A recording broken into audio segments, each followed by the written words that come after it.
Hello, this is Corey. Hello, Corey. This is Captain Adamson with the Idaho State Police returning your message. Thank you. Sorry, I'm a little out of breath. I had to climb out from underneath an RV. Oh, yeah, understandable. So I got just a little bit of information. I actually called down and spoke to that Deputy Attorney General to get a little bit more information on his take and why he would provide my information. My understanding you have some involvement with, was it one of the RV places here in Lewiston? That's correct.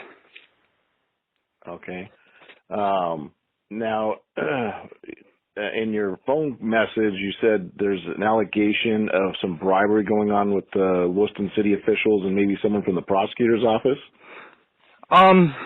I think two of the city police, actually I know two of the city police officers took cash donations from Tim Kruger.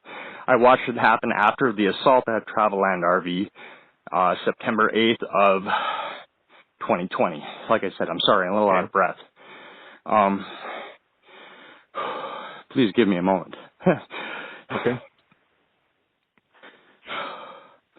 After the assault, between the period in October and December, I watched 3 different times where uniformed police officers showed up with a plainclothes person, and they would take substantial cash donations from Tim Kruger. Hand cash in an envelope, usually directly from the office. It would happen usually on Friday afternoons, and Tim Kruger only started working there again after the assault by Troy Munsterman. During that assault directed at? Me. He knocked out 2 of my front teeth and fractured my front eye socket. So you were a victim in an ag assault. When did that occur? That occurred on September 8th of 2020 out front of Travelland RV, 355 Dane Road. Okay. That happened over a car. So there are 3 people involved here besides the owner of Travelland RV. So Tim Kruger in February of 2020 sold the RV to Kevin Munsterman on loan. And Kevin Munsterman had two siblings working there. One of them is Megan McCreary. The other one would be Troy Munsterman. Tim Kruger then came in later on and to manage it after the assault. But during that time while he was managing it, he was giving the cash donations to the police officers. The police officers that I've seen were Rick Fuentes and Andrew Fox of the Fraternal Order of Police, who's no longer employed of the police department as of, I believe, April of this year, when I started getting loud about it. Okay. And then the assault, I'm assuming you made a file report through the Lewiston Police Department. That's correct. I filed on April 4th, I believe, of 2021. Okay. And what became of it? Nothing. Got sunk.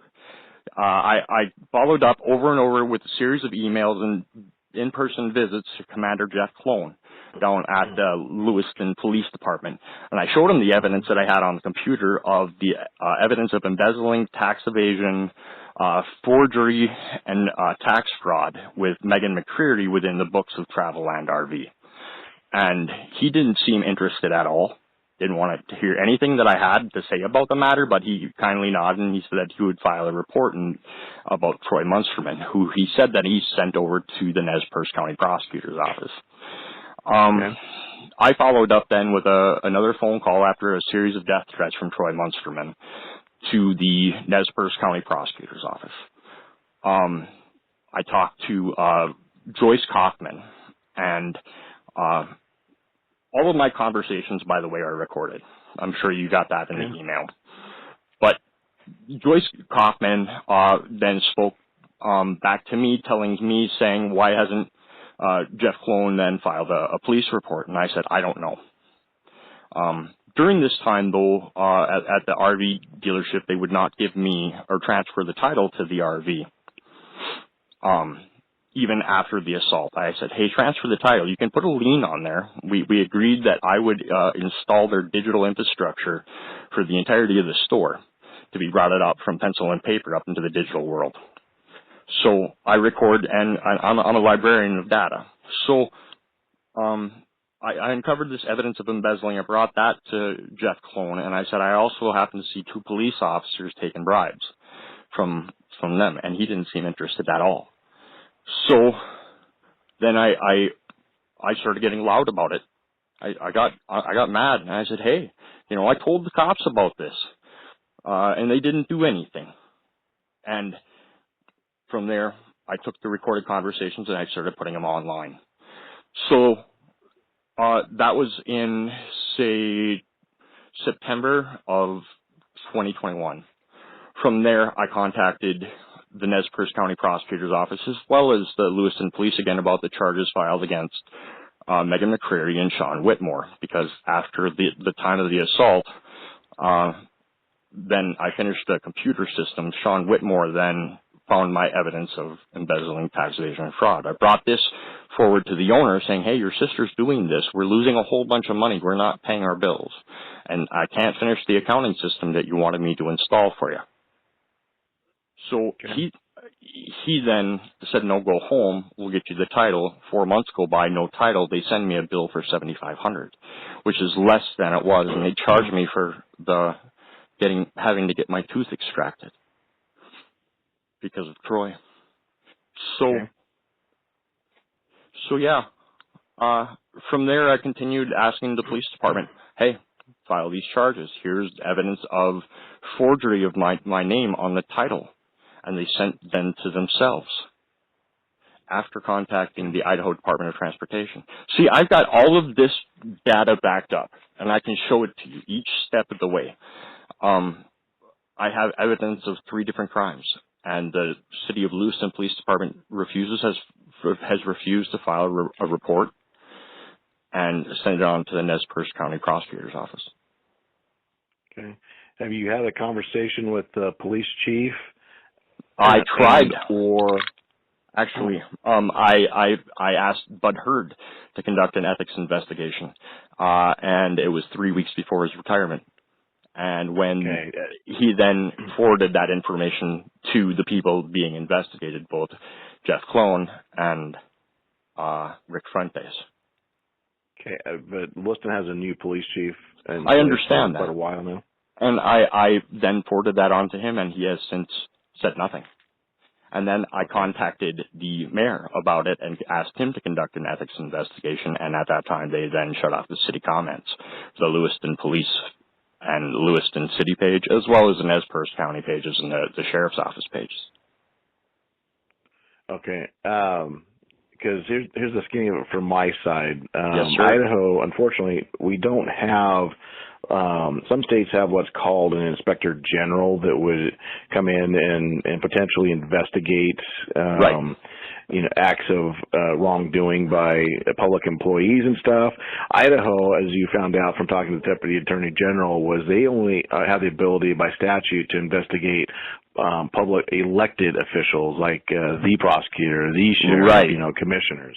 Well, luckily I got the mayor involved here, and also that is an elected official.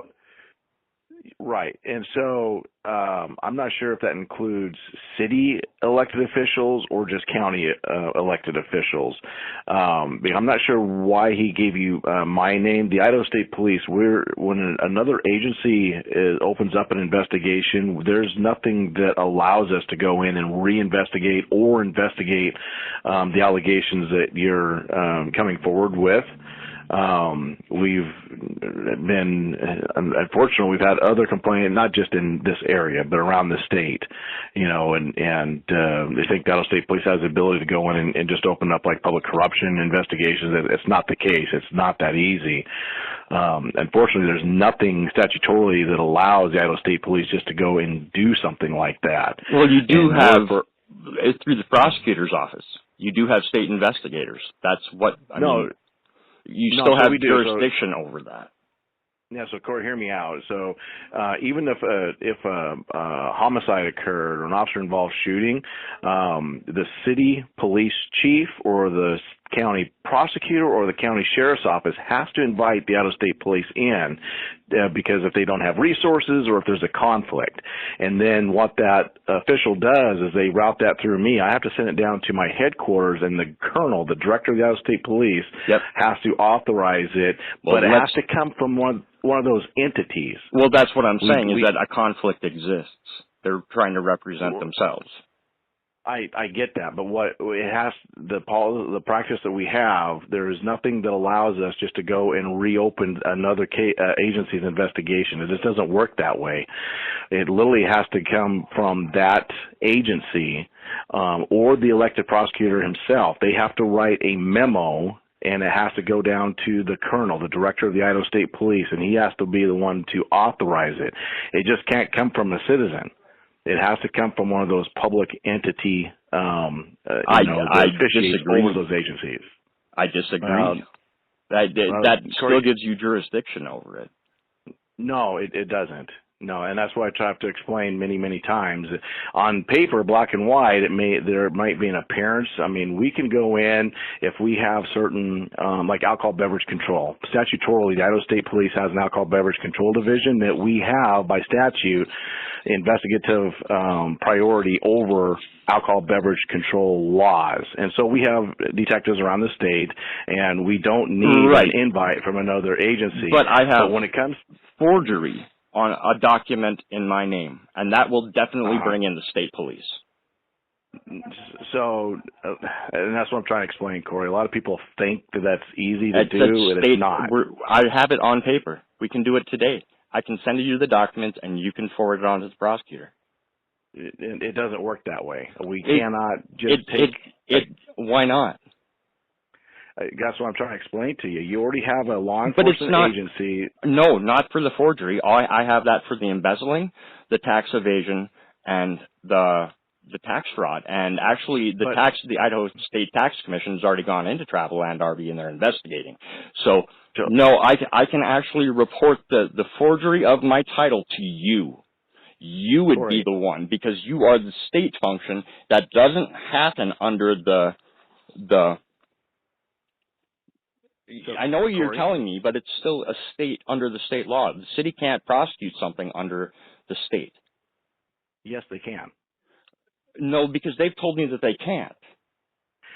Corey, no, any felony or misdemeanor offense, if it happened in any city limits, the ultimate venue is with that city police agency. If it's out in the county, then it rests with the sheriff of that county. The Idaho State Police doesn't just have jurisdiction just to go in and investigate anything, anytime, anywhere. No, it goes through that venue. Right. It goes through that venue. Let me finish. Yeah. Let me finish. Yeah. If that police agency, whether it's a sheriff's office or the police department, does not have the resources, or if there's a conflict, then that agency head, whether it's the chief of police or the sheriff, they would ask the Idaho State Police.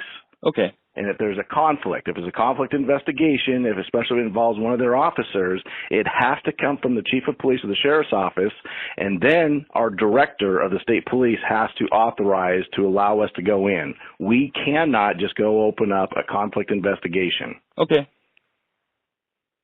Okay? I'll be talking to you again soon. Okay. Your recourse, though, is I would urge you to reach out to the new police chief and see if you can schedule an appointment to visit with him, and or the Nez Perce County prosecutor, Justin Coleman. I've done both. I've given them both open invitations. Right. Well, I would try the mayor again. I'm not sure who you contacted. If it was the actual mayor himself, or was it just one of the secretaries? No, sir, Dan Johnson. Okay. Because, unfortunately, Idaho does not have that recourse where the Idaho State Police can just go in on its own. That's not what they told me. And I can certainly forward you the email that says so. Well, and here's the thing. It doesn't matter what another agency says. They have no bearing over the Idaho State Police. No, that's what I mean. They've invited me to talk to you about my problems. So they can invite all you want. It has to come from the chief of police, the elected sheriff, or the elected prosecutor for a conflict investigation. Okay. we will not just open up a general conflict Do investigation you have on our own. do you have an email that I can forward it to you? So I'll give you my email address. Sure. It's Richard. So Richard Yep. dot Adamson, ADAMSON, at isp.idaho.gov.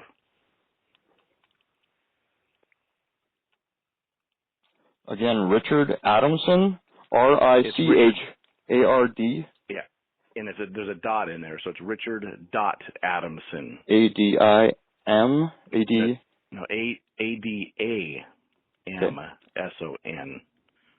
Thank you, sir. You're welcome. At isp.idaho.gov.